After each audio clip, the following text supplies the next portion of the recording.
Hey, Poweristas, it's Alex Worley, and I'm joined by Sarah Boyd. She is the founder of Simply, best known for their incredible conferences like the one this past Saturday. She's also a contributor for Forbes, and they named her a female founder to watch. So basically, she's a big deal, so you're going to want to learn from her. Thank you so much for chatting with me. Thank you. I'm excited to be here. Yeah, absolutely. Well, first of all, congratulations on an amazing conference. What was the highlight? Thank you. I know now I can finally breathe. Yeah. Highlights. Wow. Well, we changed the whole, event since our previous conferences. So we now have 40 speakers as opposed to around 10. We've doubled the programming. We've doubled the brand. So we had so much incredible content and brand experiences. And then we had this amazing photo wall when you walk in where everyone was flooding Instagram with their photos.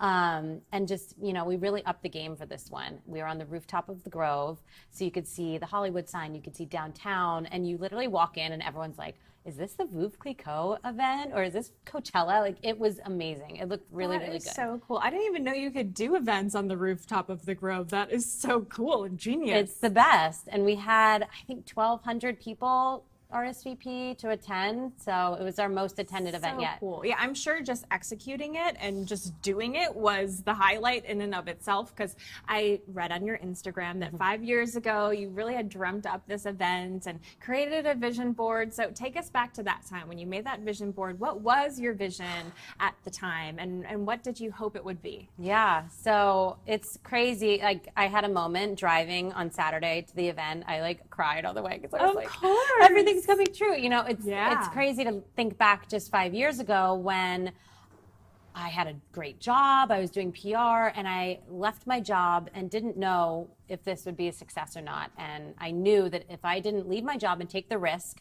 that it would never happen. And I would always think, what if? So I quit my job. I was working for my sister to make it even 10 times harder.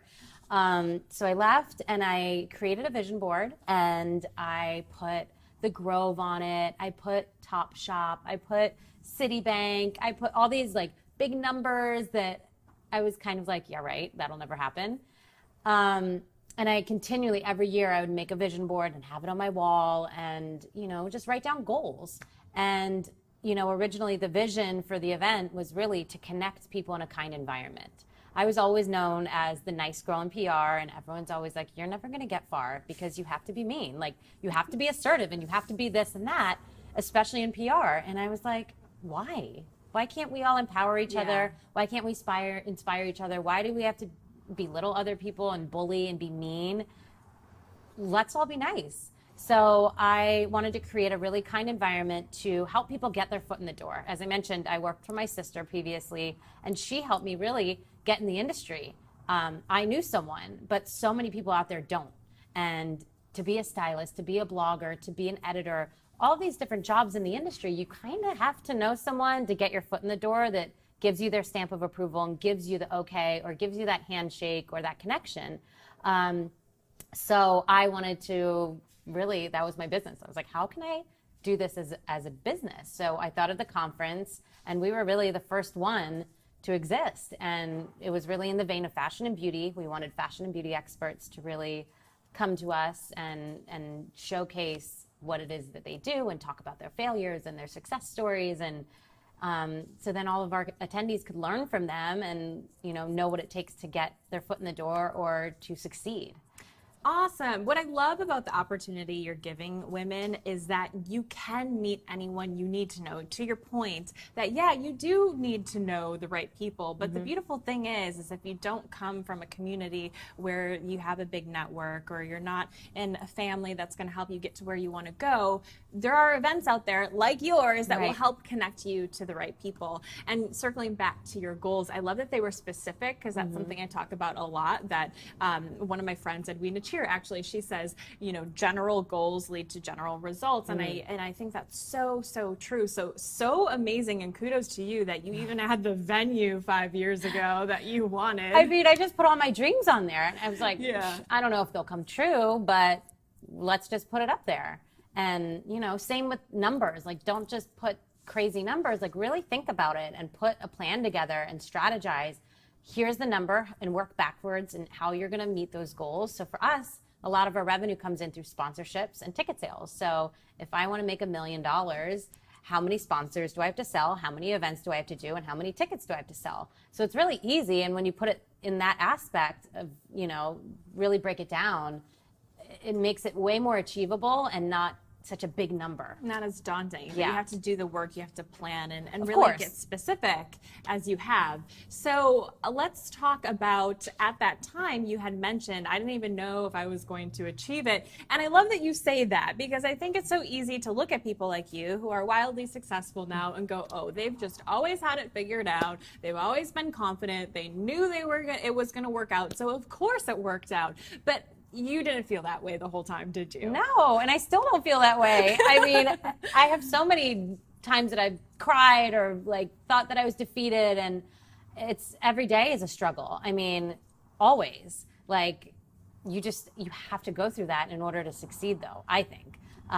So yeah, in the beginning, I had no idea if people would show up, if they cared. Getting brands to sponsor when you haven't done an event before, so they're kind of, to get them to invest, that's big. Yeah. And if you have no case studies, it's just trusting me, and, Yeah, that's hard. But you did it. You executed. I did it. Because, an idea is one thing, having the vision board is one thing, but then really executing is another. So how did you get brands on board? How did you really bring this to life? I've always been a bit of a hustler, and I make stuff happen. So there's a lot of talkers and there's a lot of doers. So I think of myself as a doer, and I don't say things and not execute. So I had my vision, I put that in place, I built my website, and that made it real, picked my venue, and then I was fearless. I put my little vision board together of all the brands that I wanted, and I didn't take no for an answer. And I found their contact information through LinkedIn or through friends of a friend, and I was not scared to pull all those favors that I did when I was a nice girl in PR. And I was like, remember, I was nice to you. Can you help me? So I would ask all those people to speak on our panel, and I reached out to all the brands that I had good relationships with. And if I didn't know them, I made sure that I figured out a way to connect with them, and I just put everything into it because this was my first event and it had to be a success to prove myself. Yeah. There's a lot to be said about that assertiveness and not taking no for an answer, not being afraid to ask, almost, I don't want to say getting over the nice girl part, because it's important to be kind, right, but not being afraid to put yourself out there. Do you agree? Oh yeah, and I think my PR days definitely helped with that, because you hear no constantly, or you don't get people answering you. You have to figure out a way to get in when you're doing PR. So right. I think I took those skills and really implemented it into selling sponsors, selling tickets, getting partners on board for my event. Taking those skills, you can take it into any industry, and using that and not taking no. So many people are just scared to even ask. But a lot of brands are open, even if it's a free sponsorship, just to get the name as an anchor brand.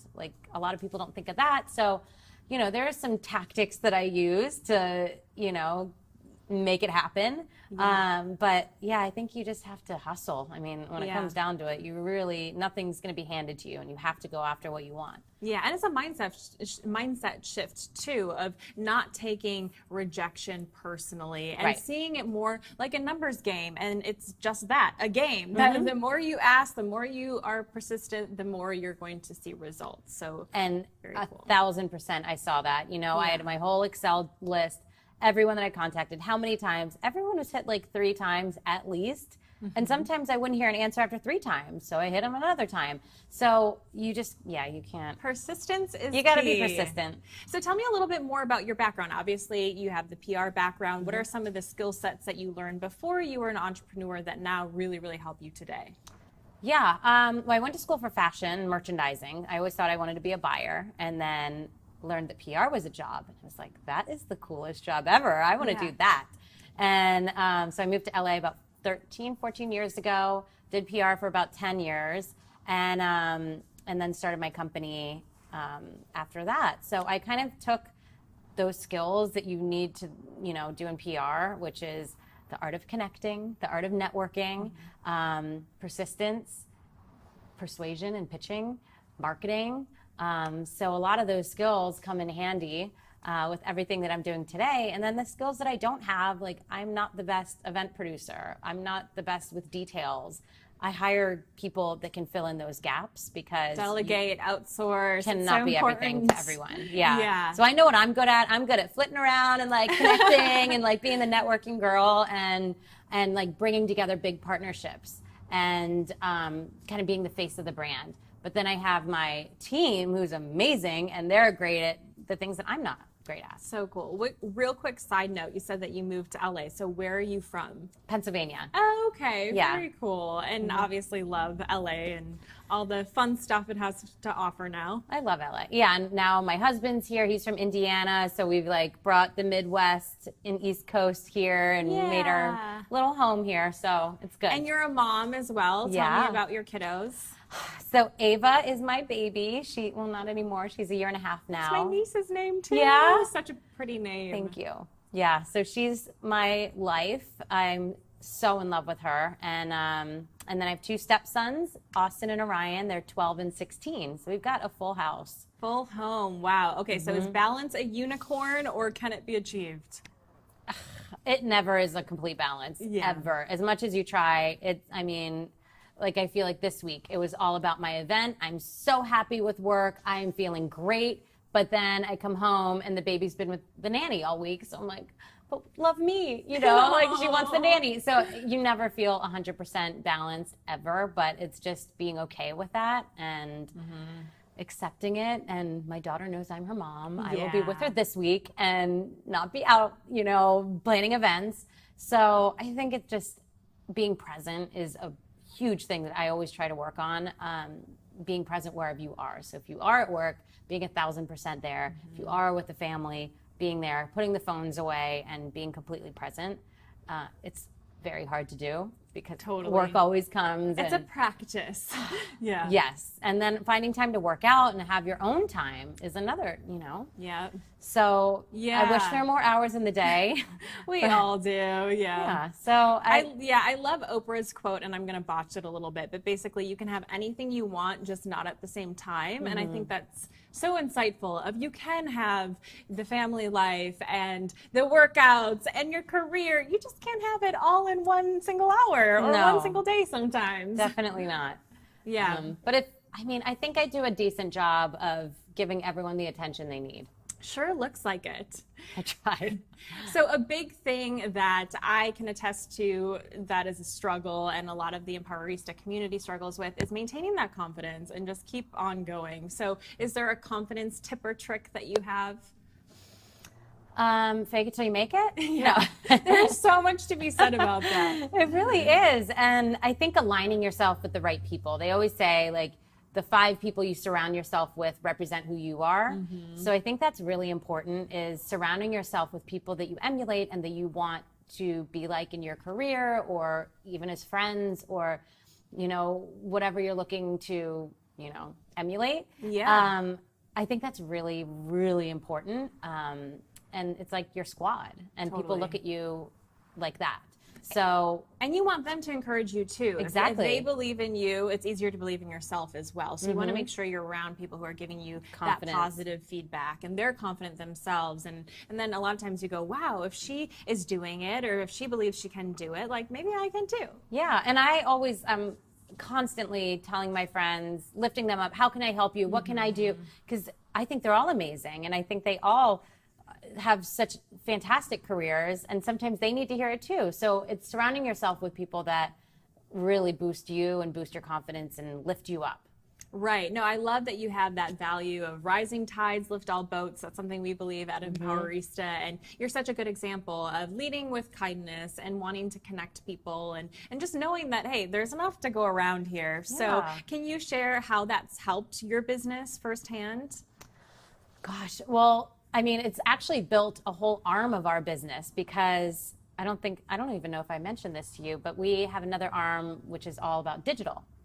So we represent about 19 or 20 clients right now, and they're all traditional celebrities that also have a blog or some sort of digital component to their business. And most of those clients came from my PR days, where I knew them and we just got along really well, and I was always nice to them and treated them really great. And when I started my business, they came to me and they said, I want you on my team. I want to work with you. I want you selling me and promoting me to the public and pitching me for opportunities, because it's hard to trust people in this industry. So I started just with a couple of clients, and then now that's grown to a major arm of our business. So that's been, I think, a testament to who I am and, you know, people trusting me with their livelihood. Yeah, absolutely. I mean, there are always going to be those people who get by being mean, but at the end of the day, for the majority, building that like, know, and trust in a business, there's nothing like it. I mean, people work with people, and it's every industry, it's all about relationships. So I think that's so crucial, and I love that you make that a very apparent value in what you do. So you alluded to the other branch of your business. Can you give us an overview of the different hats that you wear in your business and the different facets to it? Yeah, so we've got obviously our conferences that we do in LA, New York, Chicago, and Dubai. We do pop-ups as well. We just did a pop-up in Miami. We're doing one in Orange County at Fashion Island in a couple of weeks. And so we do those. That's, you know, how we started. We also do our workshops, which are every month. And it's just basically something that you can not really learn in school. It's topics ranging from social media to blogging to how to monetize your blog, and it's taught by an influencer. So every month we do those, called our sessions. And then our digital network is our network of traditional celebrity bloggers. So we're launching Olivia Culpo's site in a couple of weeks. We've worked with Jamie Chung for a couple of years, Alessandra Ambrosio.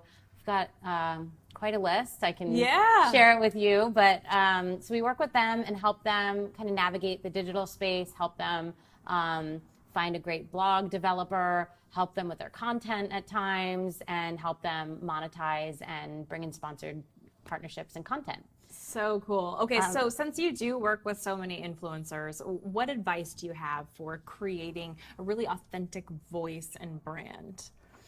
I know, that's like the word of the hour is authenticity. Right? I mean, yes, you have to be. It's cliche, but so important. Yeah, and that's definitely the through line at all of our conferences is, you know, authenticity. And I think it's really knowing who you are as a person and what your interests are and what really resonates with your followers too. You know, a lot of we have a couple of clients that were from The Bachelor. So is it a blog talking about relationships, or is it a blog talking about fashion or beauty? And they kind of see what resonates. You know, the Bachelor audience resonates towards like under $100 price points. So if you feature those sort of things, that's usually going to be the best seller for you. Then we have some clients that are very high end, and you know their audience is you know, shops designer. So kind of knowing who your audience is, and then also what you truly love as a person. If you love buying Celine bags, I wouldn't focus on Forever 21, you know, products on your site. So I think just, you know, staying authentic to who you are, knowing who you are. And if you don't, I highly suggest hiring like a brand specialist. There's a few that actually just spoke at our conference, Jasmine Starr and Julie Solomon, and they do like a whole consultation with you. They'll spend days and really develop who you are and who your brand is, so then you know the best foot you put forward based on your own authenticity. It's such an important step, because going back to that buzzword, authentic, it sounds cliche, but when you really give it a definition and understand what that word means, you understand why it's so important. And knowing who you are, knowing your values, knowing your mission, if you stick to those things, it's going to be so much easier to come across as authentic online, because we've all followed that person before where they're like, oh, that doesn't really feel like them. Selling out. Yeah, I know. It's hard because you have to say no to a lot of money. And I don't envy the decision, but I think in the long run, it always pays off to be true to yourself. So when it comes to creating content specifically, so I'm talking anything from blogs to videos to podcasts, any insight that you can offer to creating that type of content that's doing really well right now? I mean, video is huge right now. Like Facebook Lives are the big buzz. What up, Facebook? Hey. So I think video is key right now. And with Nylon, who's our new parent company, they're building a whole Nylon Studios and doing tons of digital and video content. So I think they're really ahead of the game in that department. And I think no matter what sort of creative outlet you have, if it's one-sided, if it's just a blog, you need to have some sort of personality behind it. You know, some people aren't great on camera. Maybe you don't need a YouTube channel, but maybe it's having some behind the scenes footage on your social media and having some sort of video, or it's maybe video content without you speaking in it. So figuring out what's right for you, what your strengths are again, and what your weaknesses are. Some bloggers just, you know, are great on camera, some aren't. So figuring out what speaks to you and what your strength is. That's such good advice. Thank you so much for chatting with me. Just everything you've done and are doing is so amazing and so impressive. So thank you for sharing all of your wisdom with the Empoweristas. If they want to keep up with you, where can they find you? Thank you. Let's see. We're at Simply on Instagram, and our website is simply-inc, INC. Very simple and simply. I love it. Thank you again. Thank you. Yes, and let us know what your definition of empowerment is using hashtag Empowerista online. We'll show you some social media love. And as always, for more empowerment, head to empowerista.me. See you next time.